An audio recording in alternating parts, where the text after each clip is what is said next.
না আসলে কোনটা প্রথম সিনেমা, দ্বিতীয় সিনেমা, কোনটা আগে করেছি না করেছি সেগুলো থেকে আরও বেশি ম্যাটার করে।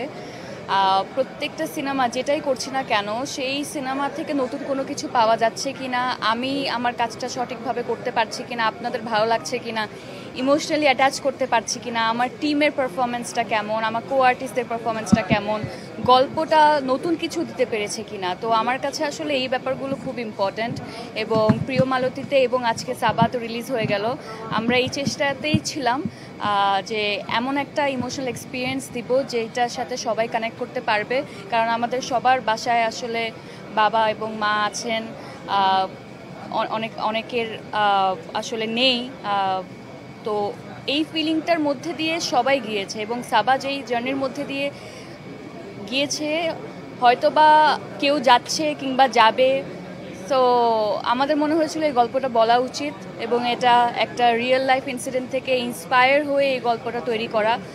আমার মনে হয়েছিল এই গল্পটা আমার জন্য খুব ভালো একটা কিছু হয়ে দাঁড়াবে এবং আমার ক্যারেক্টারে ওইরকম লেয়ারগুলো ছিল, আমার পারফরমেন্সের জায়গা ছিল, এই জন্য সাবা করা। আর আজকে সাবা বাংলাদেশে মুক্তি পেল, I am very very happy. আপনারা সবাই আছেন, দেখেছেন, একসাথে বসে পুরো টিমের সাথে আজকে এই প্রথমবার দেখেছি।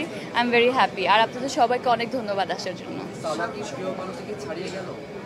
এটা আপনারা বলবেন। আর আমার কাছে মনে হয় কে কাকে ছাড়িয়ে গেল এটার থেকে ইম্পর্ট্যান্ট হচ্ছে আমি নিজেকে ছাড়িয়ে যেতে পেরেছি কিনা।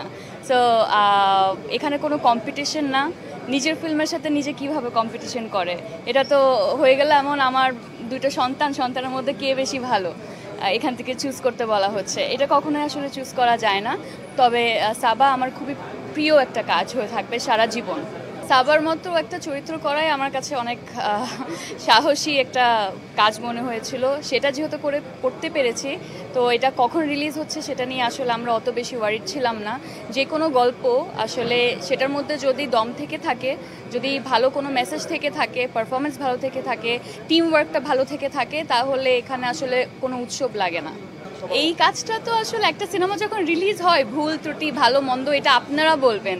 আমি আমার সর্বোচ্চটুকু চেষ্টা করেছি। আমার এই যে পুরো টিম এখানে দাঁড়িয়ে আছে, ওরা তাদের 100% এফর্ট দিয়েছে।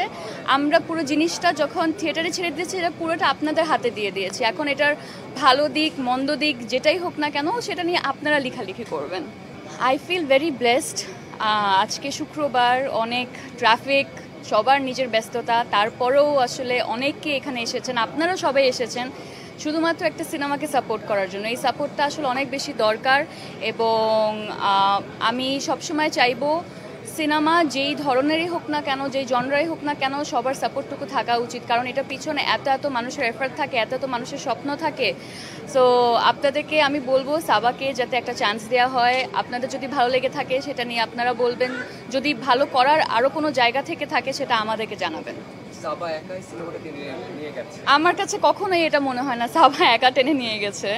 সাবাকে সাপোর্ট করার জন্য এত পাওয়ারফুল অ্যাক্টার্স ছিলেন।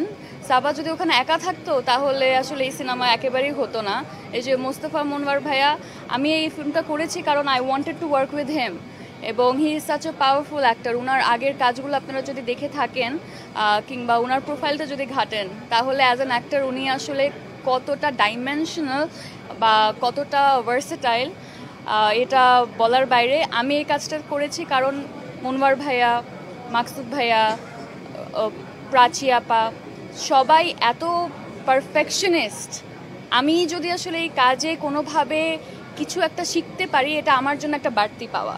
দেখেন, আমি আসলে যখন আগের কাজগুলো বলেছেন সেগুলো প্ল্যান করে করি নাই, এটা ওইভাবে প্ল্যান করে করিনি। আমি সবসময় আসলে এমন চরিত্র করতাম যে চরিত্র কোনো মিনিং আছে এবং আজকে যে আপনি এই পুরান কাজগুলোর নাম বলেছেন, তার মানে ওই কাজগুলো কোনো না কোনোভাবে আপনার উপরে ওই ইম্প্যাক্টটা ফেলেছে। তো আমার কাছে যখন আমি এই সাবার ক্যারেক্টারটা পড়ছিলাম বা পুরো স্টোরিটাই যখন পড়ছিলাম, আমার কাছে মনে হয়েছে আজকে থেকে কয়েক বছর পর হয়তো বা গিয়ে কেউ বলতে পারে মেজেবিন সাবা চরিত্রটা হয়তো বা ভালো করেছে।